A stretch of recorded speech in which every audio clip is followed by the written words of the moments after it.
tindakan kekerasan itu terus berkembang, malah tidak menurun sebenarnya kalau kita lihat.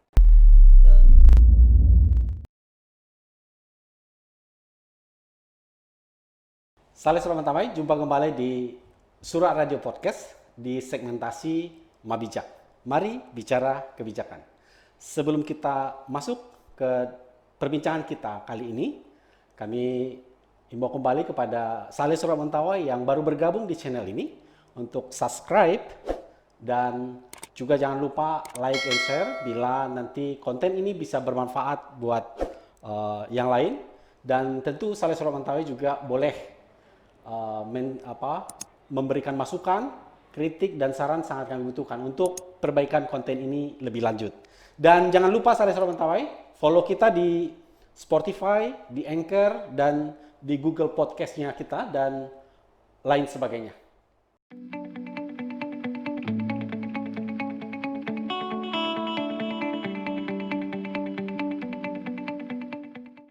Baik, Saleh Suramantamai, kali ini kita berbincang dengan narasumber kita yang sudah hadir di studio kita, yaitu Pak Nikanor Sagurup. Apa kabar? Saya bagusnya panggil Bung aja ya. Ya, mana enaknya lah. Apa kegiatan yang sekarang digeluti, Pak Nikanor? Ya, kalau kegiatan hari ini ya masih bergerak di sosial ya. Masyarakat, ya, kegiatan-kegiatan yang menurut kita bisa bermanfaat lah untuk masyarakat lingkungan atau sekitar kita. Oke, kalau pertanyaannya begini, Pak Nikanor, politisi atau aktivis sosial? Dua-duanya.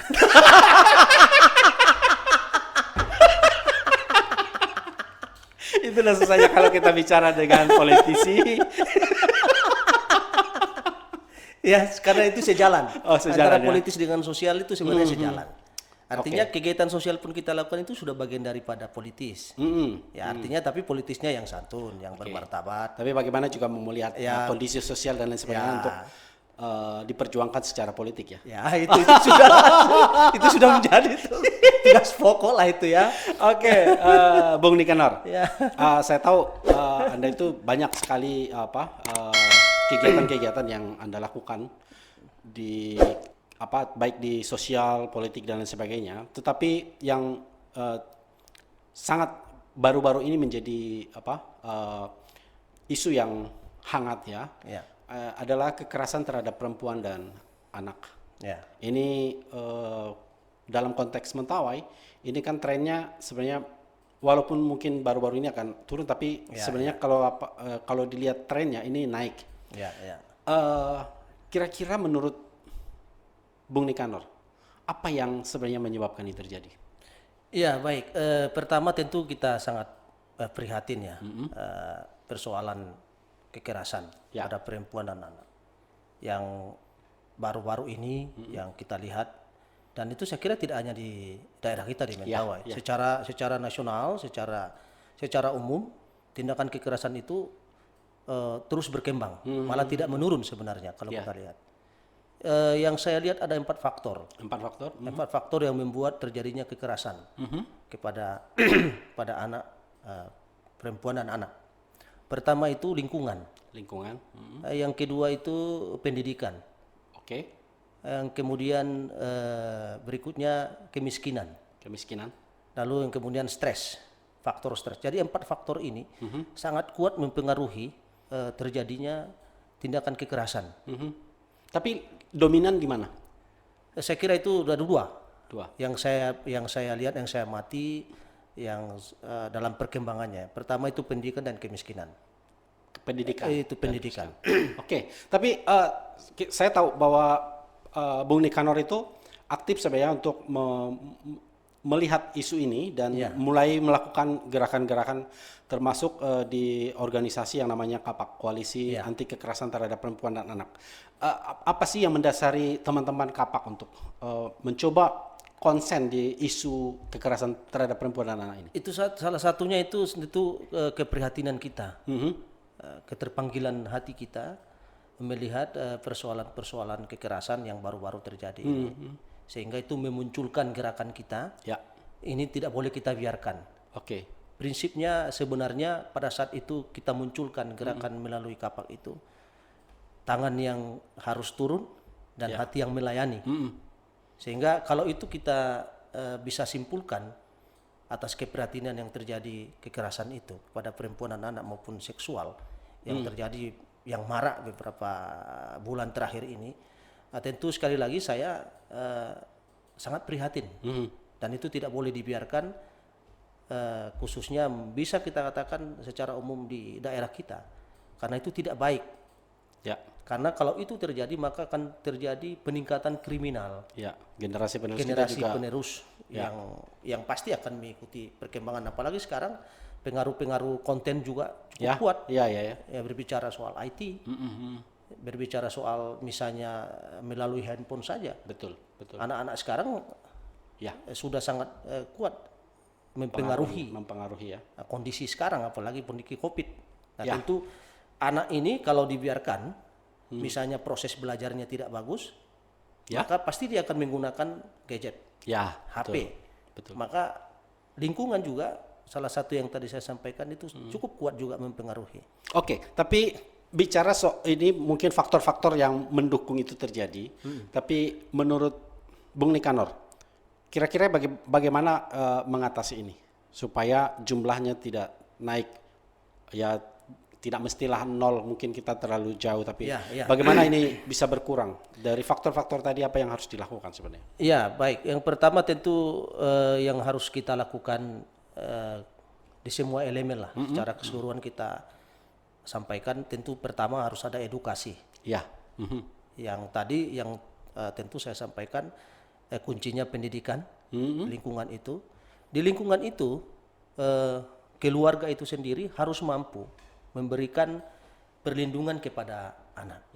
Lalu dia harus memberikan pendekatan secara psikologis juga. Dia harus mendampingi soal dia kalau dia di lingkungan dia harus bermain apa yang sebenarnya yang pantas dan yang baik untuk si anak. Sehingga dalam kategori misalnya hal permainan pun dia harus tetap harus hati-hati. Harus diawasi juga sama orang tua ya.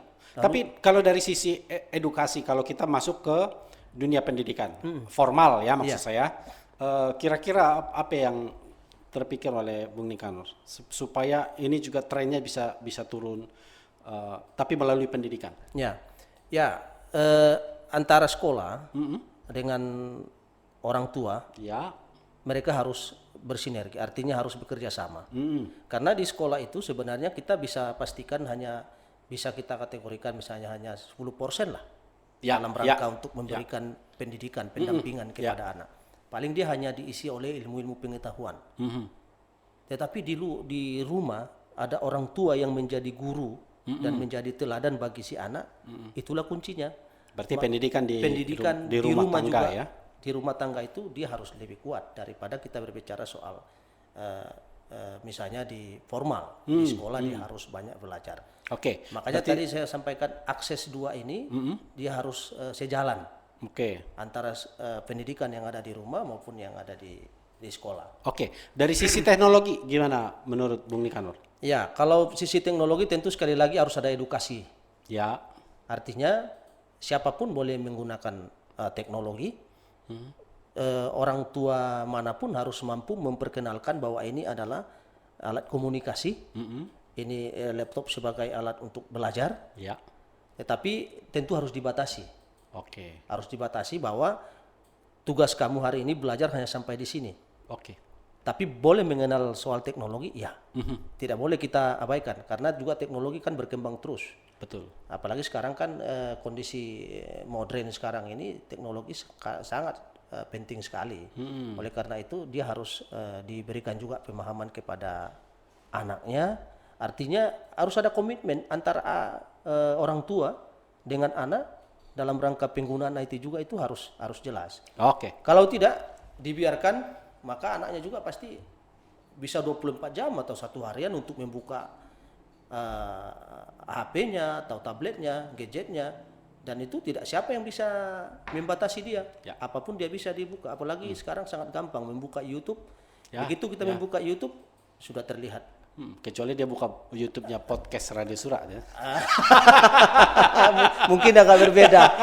Yang dilihatnya itu mungkin kegiatan-kegiatan yang berkaitan dengan kondisi sekarang kan. Tapi bagaimanapun Bung Nikanor, tentu semua persoalan juga tentu erat kaitannya dengan kebijakan daerah atau kebijakan negara. Bagaimana melindungi segenap bangsa Indonesia dan seluruh tumpah darah Indonesia itu mandat dari Undang-Undang Dasar. Kemudian sekarang soal kekerasan terhadap perempuan dan anak, ini juga tentu tidak terlepas dari yang namanya kebijakan yang Bung Nikanor lihat di kabupaten kita.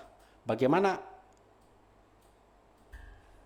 kebijakan-kebijakan yang ada terhadap persoalannya? Ya, kalau saya lihat kebijakan pemerintah yang sekarang sebenarnya ya kita tidak katakan bahwa itu terlambat.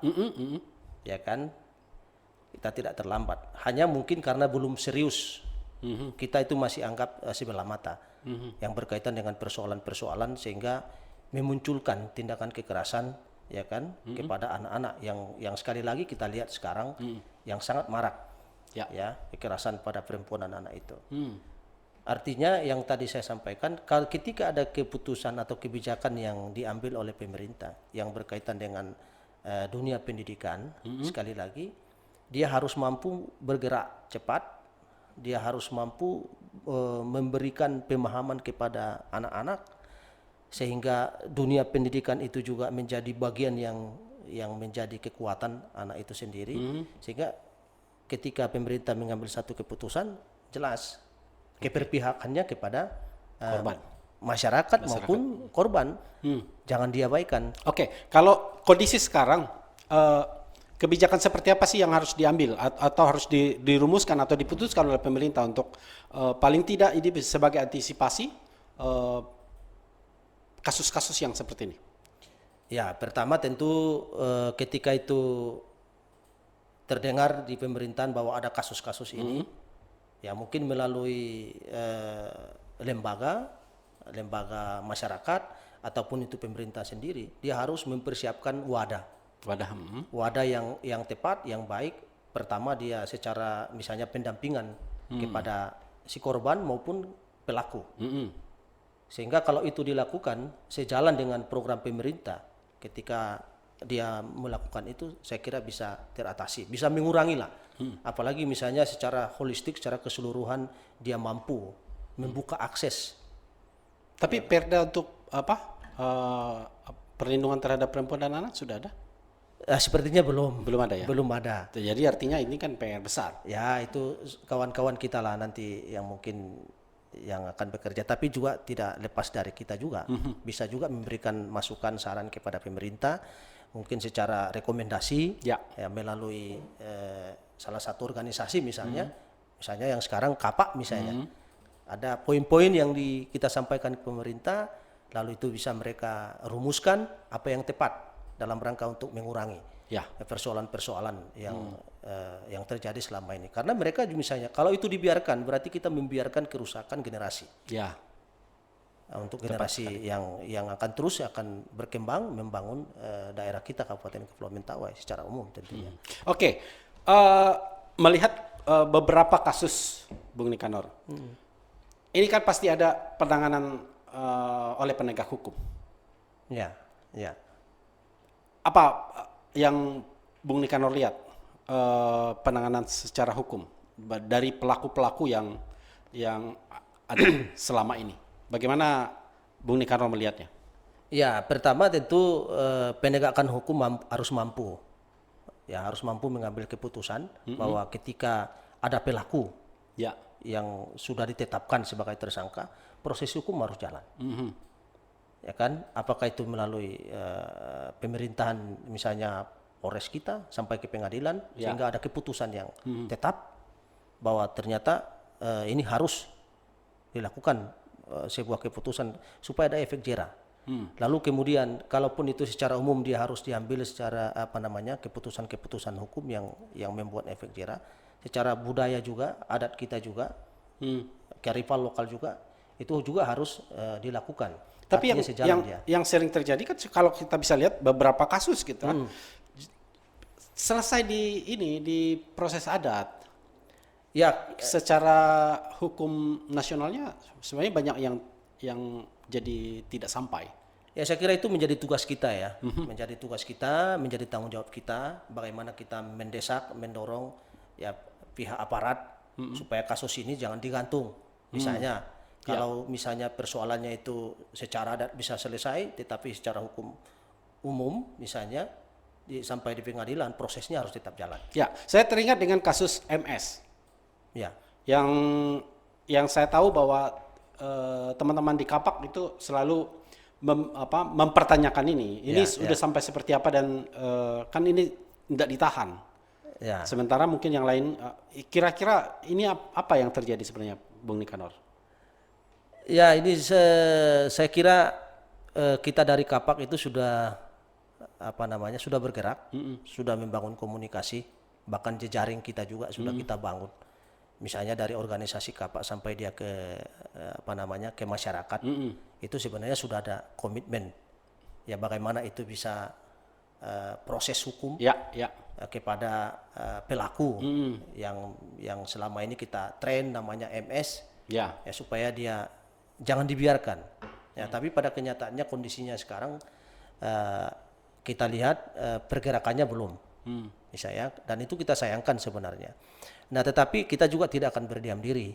Ya, tetap komunikasi kita dengan pihak aparat tetap kita bangun.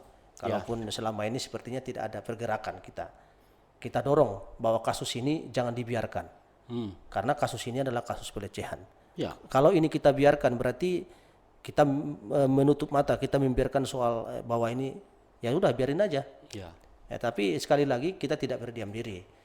Tetap sekali lagi kita tetap membangun komunikasi yang baik supaya proses ini kasus MS itu ditindaklanjuti oleh pihak aparat dan dia tidak boleh ragu-ragu. Yang saya selalu menyampaikan kawan-kawan pihak aparat jangan ragu-ragu dong. Ini karena ini bukan kasus yang biasa. Ini kasus asusila, kekerasan seksual kepada anak. Kecuali mungkin kasus yang lain mungkin masih bisa kita melihat ruang-ruang ada komunikasi. Tapi ini sekali lagi kasus moral. Betul. Tidak boleh dibiarkan.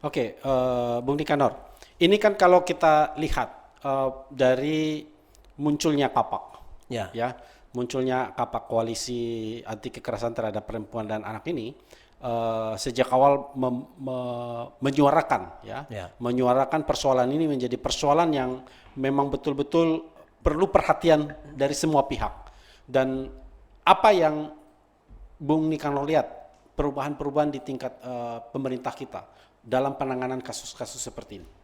Ya, kalau yang saya lihat karena pergerakan kita di Kapak itu di bulan sebelumnya mungkin bulan antara bulan 7, 6 itu ya. Ketika kita ada pergerakan menyuarakan soal anti kekerasan itu, kita lihat pemerintah juga merespon. Pemerintah merespon ya? Pemerintah merespon.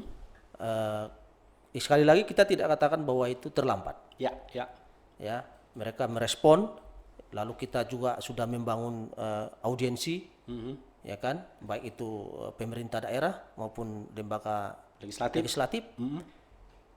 Supaya juga kita dorong, kita sentuh hati nuraninya bahwa kasus ini benar-benar menjadi tanggung jawab kita semua, menjadi tanggung jawab beban moral kita, dan itu jangan kita biarkan. Apa yang menggembirakan yang telah? Ya, yang salah satu menggembirakan ya adanya rumah aman lah ya, rumah aman. Kemudian dari dinas sosial cukup cepat dia bergerak. Apakah dia melakukan pendampingan secara psikologis kepada korban dan kemudian juga pemerintah juga secara umum, dan kita melihat kesadaran masyarakat sebenarnya, kalaupun kita masih mendengar di sana sini ada beberapa kasus yang kita lihat, kesadaran masyarakat juga sudah mulai tinggi untuk melaporkan. Jadi begitu, artinya dengan gerakan Kapak sekarang yang kita kita tidak anggap bahwa ini tidak ada pergerakan, tetap ada pergerakan. Keberanian masyarakat itu langsung begitu dia tahu ada kasus ini pelecehan, masyarakat tidak ragu, langsung datang ke polsek, langsung datang ke dusun, langsung datang ke aparat melaporkan bahwa ini kasus harus ditangani. Tapi ini masih penanganannya mungkin masih responsifnya dari pemerintah daerah, kemudian ada beberapa kelompok masyarakat, ormas dan lain sebagainya yang bergabung juga untuk mendorong ini. Ya. Tapi ke depan kira-kira seperti apa bayangan Bung Nikanor untuk gerakan atau apapun itu namanya, supaya ini memang betul-betul kelembagaan dan lain sebagainya atau kebijakan dan lain sebagainya ini supaya bisa berjalan otomatis ketika misalnya ada laporan terus langsung ditangkap, langsung diproses dan lain sebagainya, kemudian korbannya dilindungi, diperhatikan, didampingi dan lain sebagainya. Kira-kira bayangannya ke depan menurut teman-teman di Kapak dan Bung Nikanor saat ini seperti apa? Ya baik, sekali lagi wadah edukasi yang tadi saya sebutkan, wadah edukasi itu semacam ada regulasi aturan yang mungkin itu harus diproses oleh pemerintah. Ya kan, bagaimanapun pemerintah tidak boleh menutup mata. Ada payung hukum? Harus ada payung hukum sehingga itu bisa diturunkan kepada pelaksanaannya. Masyarakat kita sampai ke desa, ke dusun dan semua elemen masyarakat bisa langsung terlibat.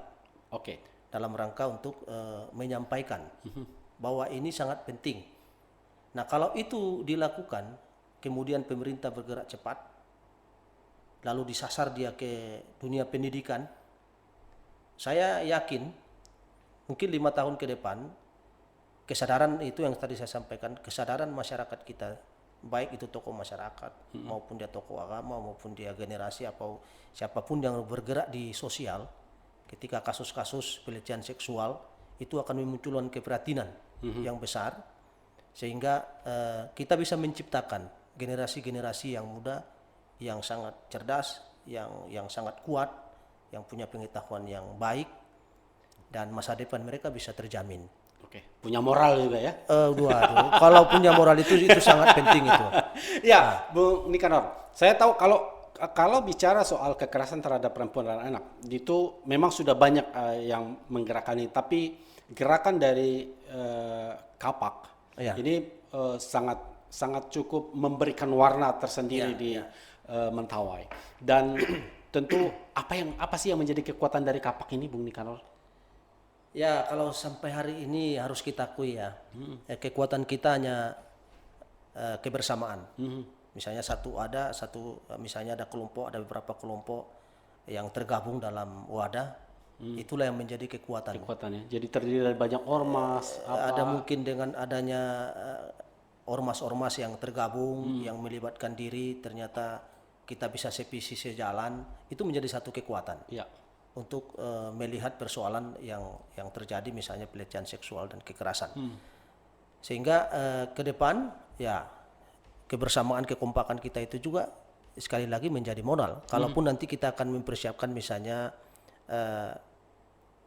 payung-payung hukum bahwa Kapak ini harus permanen. Sehingga ketika ada persoalan juga kita lepas artinya bebas kita untuk berbicara bahwa ini lembaga ini kami kan gerakan resmi. Sosial gitu.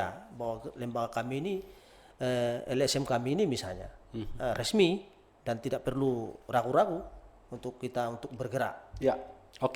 Bung Nikanor, ini kan terdiri dari banyak lembaga. Dan Bung Nikanor ditunjuk atau dimandatkan oleh semua kawan-kawan sebagai koordinator atau kayak ketua kelas gitu loh. Ketua kelasnya. Kalau yang Bung Nikanor lihat selama ini di Kapak sendiri, ini kan dia sebenarnya punya kekuatan karena punya daya dorong, karena itu dibangun sama-sama dengan semangat bersama dan kekompakan gitu. Tapi tentu karena banyak elemen-elemen yang ada di sana. Ormas. Kira-kira bagaimana Bung Nikanor melihat apakah ada yang namanya lembaga-lembaga, tentu kan ini agak repot juga sebenarnya. Betul. Bagaimana Bung Nikanor mau mengelola itu menjadi itu jadi tantangan seperti memang sekali itu memang tantangan tersendiri lah untuk saya itu. Saya karena baru jujur kalau bergerak kondisi seperti begitu itu sebenarnya baru bagi saya kan. Kemudian dengan adanya banyaknya ormas, kalau saya hitung hampir 25 atau sampai 26 ormas. Dan ini kan repot nih. Repot, pro kontra itu Ya. bisa terjadi. Tapi bagaimana Bung Nikanor? Tidak usah kita berbicara di situ aja, di rumah tangga kita saja. Ya, baru kita 2 dua orang gitu sudah repot gitu ya. Ya kalau saya kira untuk cara mengelolanya itu ya mendengarkan apa yang disampaikan oleh kawan-kawan, ya kritikan, masukan, ya tentu kita harus karena itu sudah dipercayakan kepada saya sebagai koordinator, ya tentu harus ya bijaksana, bisa bagaimana merespon apa yang disampaikan kawan-kawan. Karena sekali lagi tidak gampang, karena itu sangat beragam. Ya. Dan saya kira itu menjadi kekuatan. Itu yang saya bilang tadi, menjadi kekuatan adanya macam-macam ormas itu dengan karakternya yang berbeda. Ya. Itu luar biasa. Kalau kita tidak mampu ya tentu langsung bubar. Ya, tapi sekali lagi yang membuat nyaman kita itu sekali lagi karena kita mendengarkan lah. Mendengarkan apa yang disampaikan kawan-kawan, masukan, kritikan. Kemudian kalau soal pro kontra itu harus menjadi kekuatan dalam rangka untuk membesarkan, tidak hanya kita membesarkan diri kita sendiri, tetapi tujuan kita bahwa kita ya satu visi, bahwa tugas kita adalah bagaimana ini persoalan-persoalan bangsa atau persoalan-persoalan yang terjadi di daerah kita di Kabupaten Kepulauan Mentawai ini itu bisa kita atasi bersama. Oke, apa pesannya buat seluruh teman-teman Kapak? Ya pesannya sekali lagi ya tetap kita kita bangun kembali ya. Kita tidak boleh mundur, kita tetap harus maju ya apapun kondisinya. Lalu kemudian kalau soal pro kontra itu kita harus biasalah, itu harus menjadi kekuatan sekali lagi. Dan saya mengajak kawan-kawan yang ada di Kapak yang sudah tergabung ya harus kita bangkit kembali, bersatu, bangkit. Ayo, ya kami ya kalau saya dipercayakan sebagai koordinator, itu kemampuan saya, ya kan? Maafkan kalau ya dirasa kurang mampu. kalau ya merasa tidak mampu, ya silakan berikan masukan, saran, sehingga ini tidak boleh berhenti. Ya. Kita harus bangun karena tugas kita ini belum selesai. Belum. Persoalan-persoalan tindakan kekerasan ini masih muncul. Ya. Maka ya kita harus jangkau secara keseluruhan yang ada di 10 kecamatan di 43 desa. Oke. Itu menjadi tidak gampang. Di samping kita tidak punya modal, tidak punya anggaran, hanya modal kita adalah kekuatan, kebersamaan. Oleh karena itu saya ajak kembali, ya mungkin bisa kita kopi bareng, ya ngopi-ngopi lagi. Ya mungkin bisa saja kawan-kawan dari ormas-ormas ada ruang lagi untuk bisa berdiskusi bersama. Ya. Saya kira itu artinya perjuangan kita belum selesai. Pekerjaan kita masih banyak. Ayo tetap kita berjuang secara bersama-sama. Bersatu dan bangkit. Baik. Oke, Bung Nikanor. Ya. Terima kasih atas perbincangan kita hari ini. Terima kasih. Surat Sabeu. Semakere.